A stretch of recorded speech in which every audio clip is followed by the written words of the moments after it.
Assalamu alaikum. My name is Aslan Ali and you are watching Lahori physicist.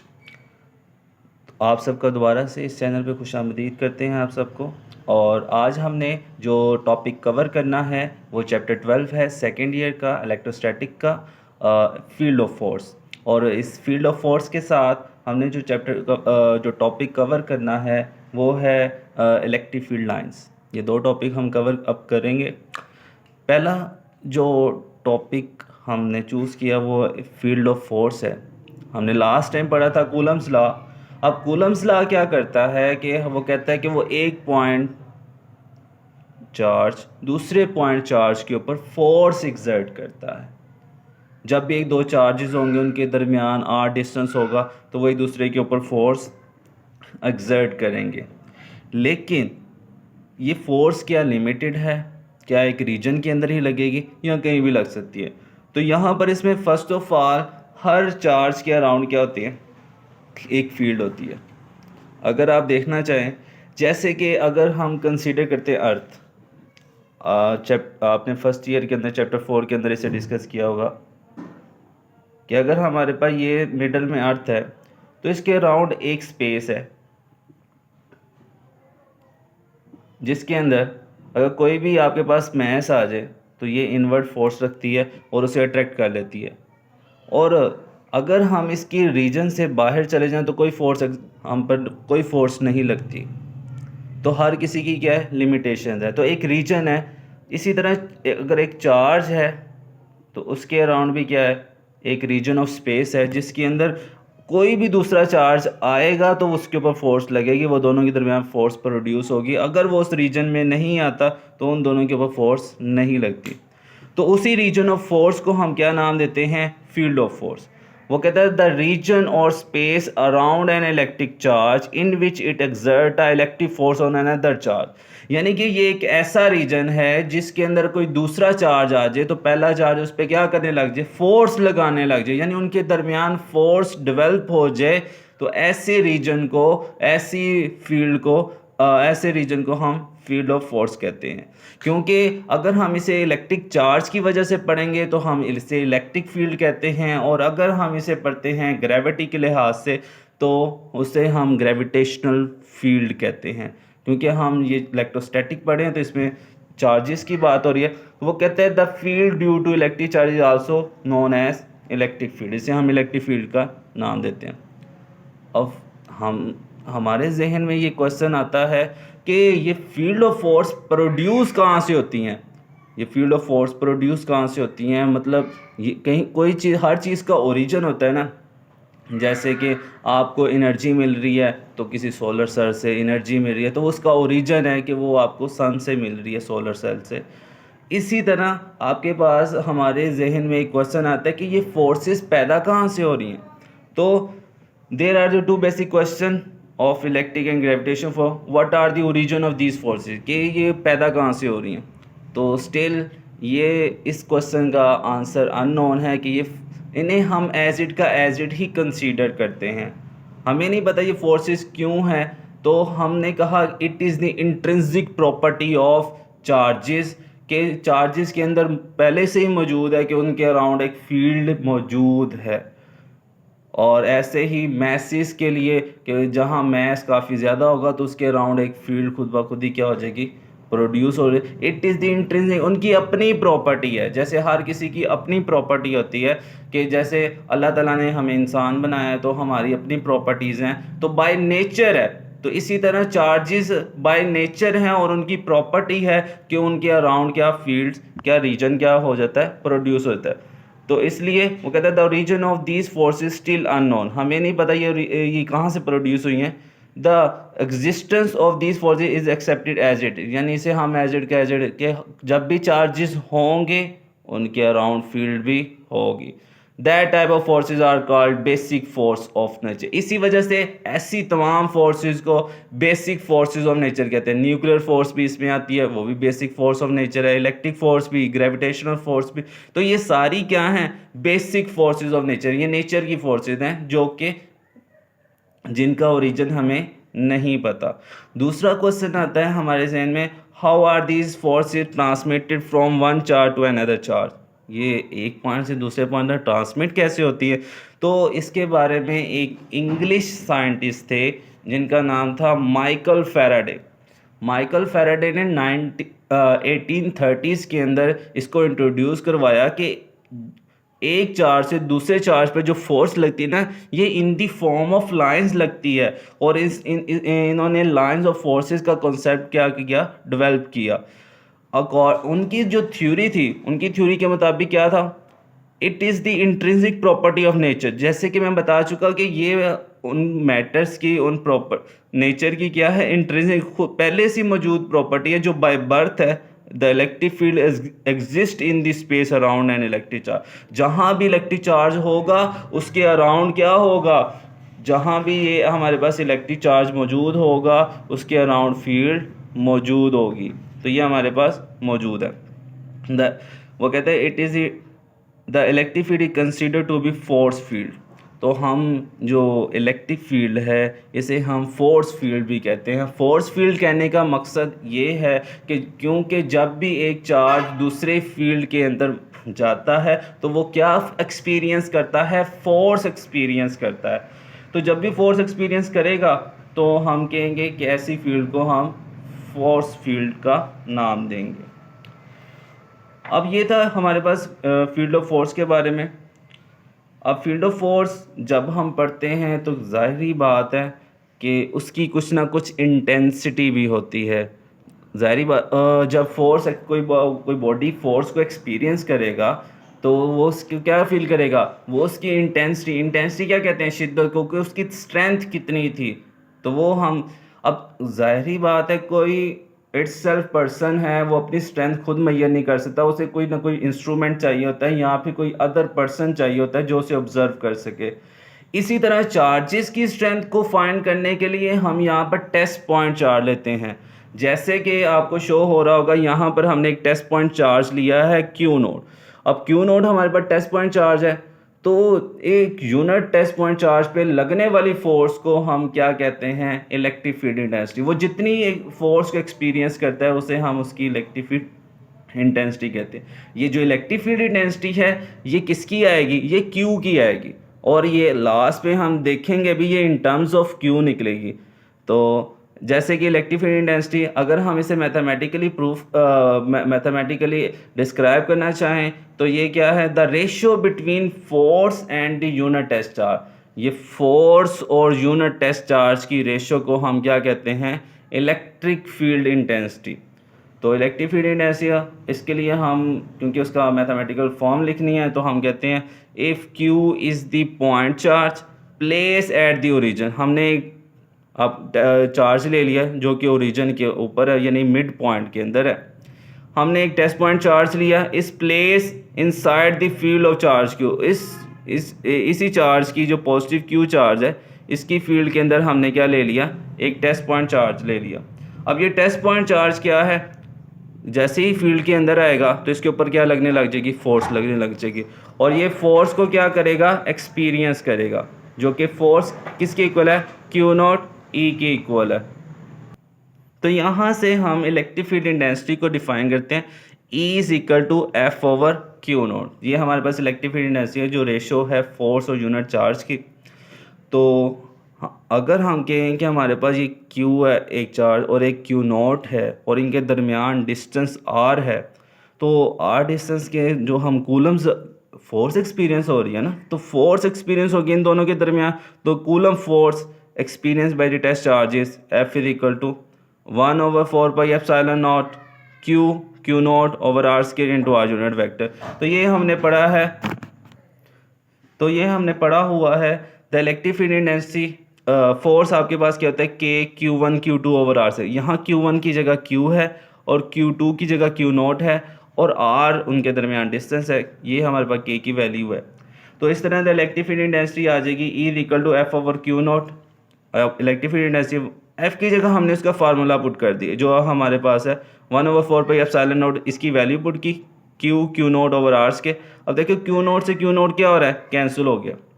अब देखिए electric field intensity किसकी निकली है, ये इस चार्ज की निकली है, पॉजिटिव क्यू चार्ज की। क्यों पॉजिटिव क्यू चार्ज की निकली है, देखिए इसके अंदर क्यू नोट नहीं आ रहा, ये लास्ट फार्मूला है E is equal to 1/4πε0 Q/r² into r unit vector. तो इससे हमें पता लगा कि इलेक्ट्रिक फील्ड इंटेंसिटी क्या है, ये एक वेक्टर क्वांटिटी है। इसके अलावा इसकी direction along the direction of the force होती है, जिस डायरेक्शन में फोर्स की डायरेक्शन होगी उसी डायरेक्शन में इलेक्ट्रिक फील्ड इंटेंसिटी की डायरेक्शन होगी। वो कह इसके अलावा अब हम यहाँ पर डिस्क्राइब करते हैं Q/r², 1/4π। अब 1/4πε0 तो कांस्टेंट है, अगर हम चार्ज को भी लें कि चार्ज भी चेंज नहीं होता, तो इस वजह से Q भी क्या हो जाता है, कांस्टेंट। अगर हम इस पूरी टर्म को कांस्टेंट कंसीडर करते हैं तो E किसके डायरेक्टली प्रोपोर्शन है, 1/r²। तो इट मीन्स कि जैसे फोर्स इन्वर्स के लॉ को प्रूफ करती है कि जैसे जैसे डिस्टेंस ज़्यादा होगा वो इन्वर्स से क्या होती जाएगी, कम हो जाती है, उसकी स्ट्रेंथ कम हो जाएगी। इसी तरह इलेक्ट्रिक इंटेंसिटी की स्ट्रेंथ भी कम होगी जैसे जैसे हम चार्ज से अवे जाएंगे, और वो 1/r² को फॉलो करेगा। The electric intensity is a vector quantity, ये हम बात कर चुके हैं। और यूनिट की बात करते हैं, फोर्स के यूनिट क्या होते हैं, न्यूटन, और नीचे चार्ज के यूनिट क्या होते हैं, कूलम। तो इस SI यूनिट इज न्यूटन पर कूलम, तो यूनिट होंगे न्यूटन पर कूलम। अब इलेक्ट्रिक फील्ड इंटेंसिटी के बाद जब हम बात करते हैं तो ये आपके पास क्या आता है, एक शॉर्ट क्वेश्चन के तौर पर आ सकता है। वो कहता है define the electric field intensity, आप इलेक्ट्रिक फील्ड इंटेंसिटी डिफाइन करें और उसका फार्मूला लिखते हैं। वो अगर वो आपको के प्रूव दैट कि E आपके पास प्रूफ करें 1/4πε0 Q/r² के, तो ये आपके पास एक शॉर्ट क्वेश्चन आ सकता है। इसके बाद हम आ जाते हैं electric field lines. Electric field lines के बारे में है, the lines which provide the information about electric force exerted on a charge are called. अब ये लाइंस क्या करती हैं, जब दो चार्ज आपस में करीब आते हैं तो वो एक दूसरे के ऊपर फोर्स लगाते हैं। दो तरह की फोर्सेस होती हैं, या रिपल्शन की फोर्स लगाएंगे या फिर अट्रैक्शन की फोर्स लगाएंगे। चाहे अट्रैक्शन की फोर्स लगे या रिपल्शन की फोर्स लगे, तो माइकल फैराडे ने बताया कि ये जो फोर्स लगेगी दो चार्जेस के दरमियान वो क्या होंगी, वो in terms of electric field lines लगेंगी।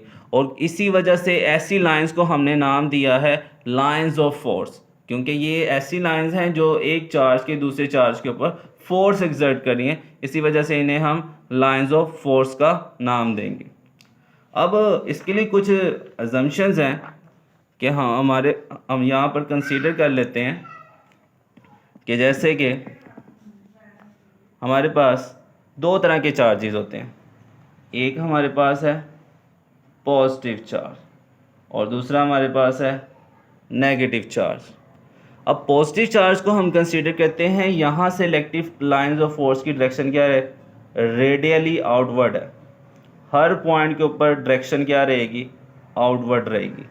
जबकि अगर हम नेगेटिव चार्ज को कंसीडर करें तो नेगेटिव चार्ज को हम कंसीडर करते हैं कि वहाँ पर डायरेक्शन क्या रहेगी, हमेशा इनवर्ड रहेगी।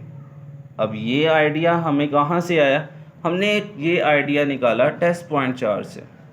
टेस्ट पॉइंट चार्ज के अंदर अगर हम देखें तो ये हमारे पास टेस्ट पॉइंट चार्ज है, ये हमारे पास पॉजिटिव चार्ज है। हमने हर उस पॉइंट के ऊपर उसके अराउंड टेस्ट पॉइंट चार्ज को रख के देखा, तो अगर पॉजिटिव है, अब टेस्ट पॉइंट चार्ज तो मैंने पहले ही बता दिया कि टेस्ट पॉइंट चार्ज हमारे पास पॉजिटिव होता है, और अगर हमारे पास मिडल चार्ज भी जो है, कंसंट्रेटेड चार्ज भी, वो भी पॉजिटिव है, तो ऐसी कंडीशन के अंदर तो फोर्सेस क्या होंगी, रिपल्सिव होंगी सेम चार्जेस के ऊपर।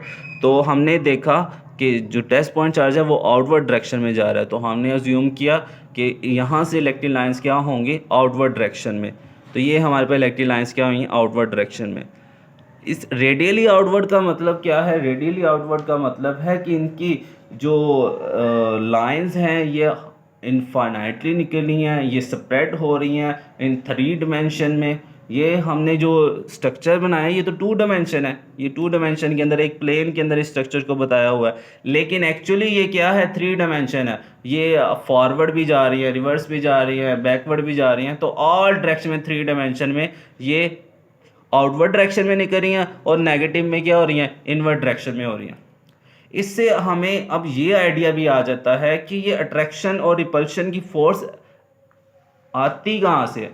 तो अट्रैक्शन और रिपल्शन की फोर्स अगर हम देखें, अगर तो दोनों चार्ज सेम है, फॉर एग्जांपल मैं रख लेता हूँ एक पॉजिटिव और दूसरा भी पॉजिटिव। अब इलेक्ट्रिक लाइंस की एक प्रॉपर्टी है, ये कभी एक दूसरे को क्रॉस नहीं करती।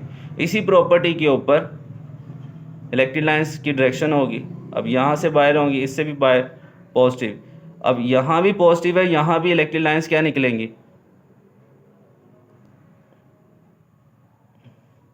तो आउटवर्ड डायरेक्शन में निकलेंगे। अब यहाँ पर डायरेक्शन क्या हो जाएगी, अब जारी बात है इलेक्ट्रिक लाइंस कभी एक दूसरे को क्रॉस नहीं कर सकी, तो जहाँ भी वो एक दूसरे को क्रॉस करने लगेंगे वहाँ से क्या हो जाएंगी, बेंड हो जाएंगी। और बेंड होने से क्या हो जाएंगे, एक दूसरे को रिपेल करेंगे, क्योंकि जब वो बेंड होंगे एक दूसरे से, तो इस पर हमारे पास इलेक्ट्रिक लाइन दूसरे को क्या कर देती हैं, बेंड कर देती हैं। अब इनके दरमियान में भी एक रीजन बनता है, ये दरमियान में जो रीजन है इसे फील्ड फ्री रीजन कहते हैं, फील्ड फ्री रीजन। इसे फील्ड फ्री रीजन इस वजह से कहते हैं कि इसके अंदर कोई इलेक्ट्रिक लाइंस नहीं होती, और ज़्यादातर जब रिपल्सिव फोर्सेस होती हैं तो उनके दरमियान ऐसा ही होता है कि उनके दरमियान ये जैसे इस पॉइंट के ऊपर कोई इलेक्ट्रिक लाइंस नहीं पास कर रही, तो ऐसी रीजन को हम फील्ड फ्री या न्यूट्रल रीजन भी कहते हैं। अब ये थी अगर दोनों पॉजिटिव हैं, अगर एक पॉजिटिव है नेगेटिव है, जैसे ऊपर बना भी हुआ है, दोबारा से बना देते हैं।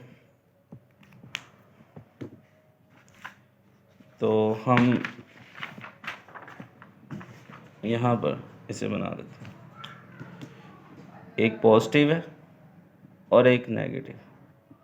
आपको पता है इलेक्ट्रिक लाइंस किससे जनरेट होंगी, पॉजिटिव से, और एंड कहाँ पर होंगी, नेगेटिव पे।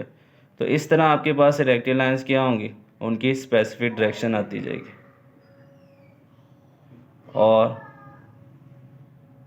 ये हमारे पास इलेक्ट्रिक लाइन, तो इसी वजह से यहाँ पर क्योंकि आपके पास पॉजिटिव से जनरेट हो रही है, नेगेटिव पे एंड होनी है, तो एक दूसरे को क्या करेंगे, ज़ाहिर बात है अट्रैक्ट करेंगे, क्योंकि इनके दरमियान एक बॉन्डिंग होगी, जनरेट होगी। तो इस तरह की इलेक्ट्रिक लाइंस जो पॉजिटिव से जनरेट और नेगेटिव पे एंड होती हैं, तो उन्हें हम क्या कहते हैं, electric field.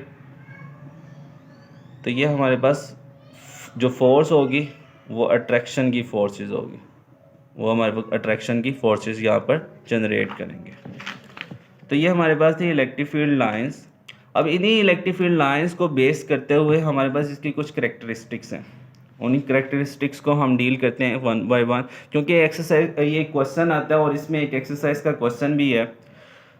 First of all characteristic of electric field line, ये शॉर्ट क्वेश्चन है। There are the following characteristic of electric field lines. पहले क्या है, इलेक्ट्रिक फील्ड लाइन जनरेट कहाँ से हो रही हैं, वो पॉजिटिव से जनरेट हो रही है। The electric field lines originated from positive charge and end on negative charge, और एंड किस पे हो रही है, नेगेटिव चार्ज के ऊपर।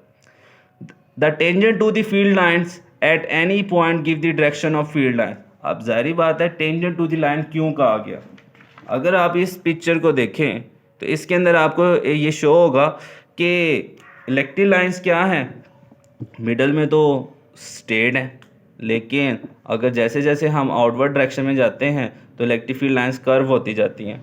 अगर इस पॉइंट के ऊपर इलेक्ट्रिक फील्ड लाइन, तो हमारे पास एक स्ट्रेट लाइन आएगी जिसे हम टेंजेंट लाइन कहते हैं। फिर यहाँ पर देखेंगे, यहाँ पर टेंजेंट लाइन, फिर यहाँ पर देखें, यहाँ टेंजेंट लाइन। तो किसी भी पॉइंट के ऊपर उसकी डायरेक्शन देखना चाह रहे हैं फील्ड लाइंस की, तो हम टेंजेंट ड्रॉ करते हैं। तो टेंजेंट ड्रॉ करने का मकसद क्या होता है, वो डायरेक्शन को बताता है और वो पॉइंट करता है कि इलेक्ट्रिक लाइंस की डायरेक्शन कहाँ से कहाँ है, तो वो पॉजिटिव से नेगेटिव की तरफ हो जाती हैं। तो इसीलिए वो इसने कहा कि the tangent to the field lines at any point give the direction of electric field at any point. अब जहाँ पर इलेक्ट्रिक फील्ड लाइन क्लोजर होंगी, जैसे कि इसमें देखें ये करीब हैं इलेक्ट्रिक लाइंस, ये आपस में करीब हैं, तो यहाँ पर फील्ड क्या होगी, स्ट्रॉन्ग होगी। लेकिन जहाँ पर वो एक दूसरे से अवे होती जाएंगी इलेक्ट्रिक फील्ड लाइन, वहाँ पर क्या होती जाएंगी, वीक होती जाएंगी। तो the lines are where the field is strong and the lines are farther apart where the field is weak. जहाँ फील्ड वीक है वहाँ पर वो एक दूसरे से अवे होती जाएंगी। अब ये जो लास्ट पॉइंट है ये वाला, ये एक्सरसाइज का क्वेश्चन भी है। एक्सरसाइज में क्वेश्चन है why electric field lines never cross each other, because electric field lines have only one direction at a given point. एक पॉइंट के ऊपर उसकी एक ही डायरेक्शन है, इस वजह से इलेक्ट्रिक फील्ड, अगर एक से ज़्यादा डायरेक्शन होती तो वो एक दूसरे को क्रॉस कर लेती।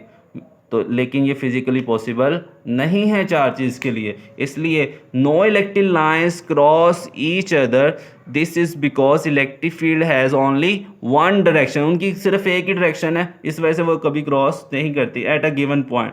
इफ़ द लाइंस क्रॉस, अगर ऐसा होता कि वो एक दूसरे को क्रॉस करते, electric could have more than one direction which is physically not possible, तो ये फिजिकली नॉट पॉसिबल। तो आप एक्सरसाइज का ये क्वेश्चन का आंसर भी लिख सकते हैं, तो आपके यहाँ भी 2 मार्क्स सिक्योर हो जाते हैं। तो ये आपके पास ये क्वेश्चन आता है शॉर्ट क्वेश्चन, जिसमें आपने कभी वो 2 करेक्टरिस्टिक पूछता है, कभी सारी करेक्टरिस्टिक पूछ लेता है। और ये जो हमने सारा टॉपिक पढ़ा है इसके अंदर से वो डेफिनेशन पूछेगा इलेक्ट्रिक फील्ड इंटेंसिटी की, इलेक्ट्रिक फील्ड इंटेंसिटी क्या होती है, फार्मूला पूछेगा, इसके यूनिट पूछेगा, इसकी क्वांटिटी पूछेगा कि ये कैसी है, और ये क्या इन्वर्स स्केल लॉ को फॉलो करती है। जी बिल्कुल इन्वर्स स्केल लॉ को फॉलो करती है, क्योंकि ये डिस्टेंस के क्या है, उसके स्केयर के इन्वर्स रिलेशन के साथ है। और इलेक्ट्रिक फील्ड लाइंस होती क्या हैं, ये हमें इंफॉर्मेशन प्रोवाइड करती हैं कि फील्ड ऑफ फोर्स की। इसके अलावा हमने जो स्टार्ट में फील्ड, अब इसमें पूरे हिस्से के अंदर जो मेन क्वेश्चन है वो है define the field of force. Field of force को आपने डिफाइन करना है, आप बताएं कि द रीजन एंड और space around the electric charge in which it exert a electric force on another charge, उसको हम इलेक्ट्रिक फील्ड का नाम देंगे। अब इसके अंदर इनकी ओरिजिनेशन ये चीज़ें पेपर में नहीं आती। अकॉर्डिंग टू दिस थ्योरी, ये थ्योरी के ये कहाँ से ये प्रॉपर्टी है, इन्हें हम बेसिक फोर्सेस भी कहते हैं इसीलिए। और ये डिस्कवर किसने किया, ये माइकल फैराडे ने डिस्कवर किया था कि ये फील्ड ऑफ लाइंस को, कि इनकी ट्रांसमिशन कैसे होती है। तो उम्मीद है बेटा आपको ये टॉपिक समझ भी आया होगा और आपका अंडरस्टैंडिंग लेवल भी इन्हांस हुआ होगा। आज इस टॉपिक को यहीं ख़त्म करते हैं। याद रखिएगा अपनी दुआओं में। अस्सलाम वालेकुम।